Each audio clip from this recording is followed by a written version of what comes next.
नमस्कार। The legal Indian case episode में आप सारे लोगों का फिर से स्वागत है।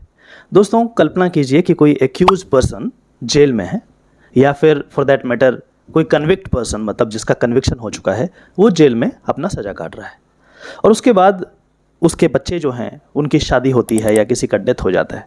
क्या ऐसे सिचुएशंस में क्या बेल उनको दी जा सकती है?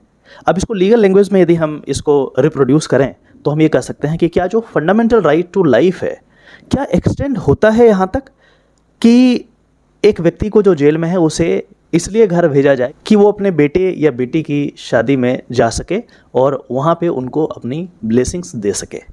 आर्टिकल 21 ऑफ द कॉन्स्टिट्यूशन जो ये बात करता है फंडामेंटल राइट ऑफ लाइफ, वो क्या है और किस हद तक इसको एक्सटेंड किया जा सकता है माननीय जजेस के द्वारा, उसके बारे में अभी राजस्थान हाईकोर्ट ने एक बहुत इंपॉर्टेंट फैसला दिया है।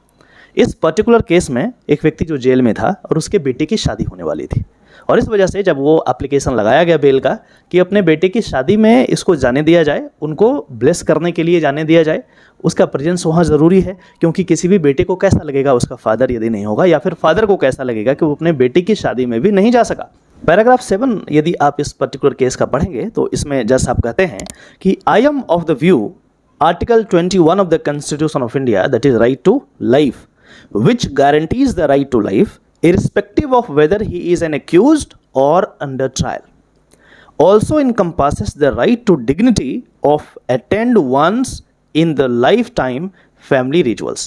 इन्होंने राइट टू लाइफ को एक्सटेंड कर दिया और कहा कि राइट टू लाइफ जो आर्टिकल 21 में कॉन्स्टिट्यूशन में भारतीय संविधान में लिखा है वो सिर्फ वर्ड्स नहीं है, ये जीता जागता आत्मा है। अब इसमें इन्होंने कहा कि देखिए, यदि किसी व्यक्ति के बच्चे की शादी हो रही है तो राइट टू लाइफ ये है कि वो उस रिचुअल में जा सके, वहाँ पे अपनी मौजूदगी जाहिर कर सके और उनको ब्लेसिंग दे सके। Right to a father to attend marriage of his son herein, मतलब ये भी आर्टिकल 21 का पार्ट है, उसी में सबमर्ज्ड है। Right to life does not mean mere right to exist but to live with dignity. और यदि इस व्यक्ति को अपने बच्चे की शादी में यदि नहीं जाने दिया जाए तो उसकी डिग्निटी कहीं ना कहीं आहत होती है और इसीलिए ये आर्टिकल 21 का पार्ट है। और चूंकि ये फंडामेंटल राइट है तो हाईकोर्ट के पास पावर है कि वो फंडामेंटल राइट के इंफ्रिंजमेंट के लिए कोई भी ऑर्डर पास कर सकता है।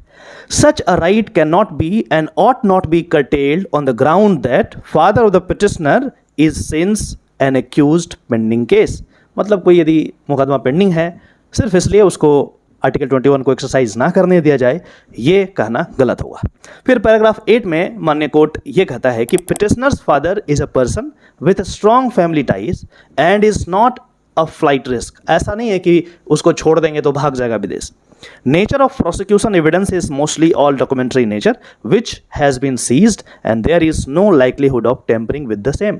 ऐसा होता है ना कि बेल में ग्राउंड्स होते हैं कि यदि बाहर जाएगा तो टेम्पर करेगा, छेड़छाड़ करेगा एविडेंस से। बोला कि ऐसा भी कोई बात नहीं होगा इस केस में क्योंकि डॉक्यूमेंट्री एविडेंसेस है। फिर पैराग्राफ 9 में माननीय कोर्ट ये कहते हैं कि in the premise I am of the view that since the date of marriage is not disputed the father of the petitioner indeed requires to be personally present at the time of marriage of his son. His presence will be crucial to facilitate marriage arrangements of his son and to bless the newly weds to be and to upkeep his dignity with his family and society.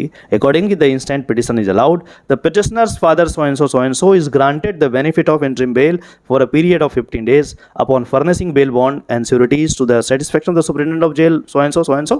और इस वजह से माननीय court ने इनको bell grant किया और कहा जाइए और अपने बच्चे की जो शादी है उस समारोह में आप जाइए, उसको अटेंड कीजिए, उनको ब्लेसिंग दीजिए और उसके बाद फिर वापस आ जाइए। तो राइट टू लाइफ का जो दायरा है दिन ब दिन बढ़ते जा रहा है।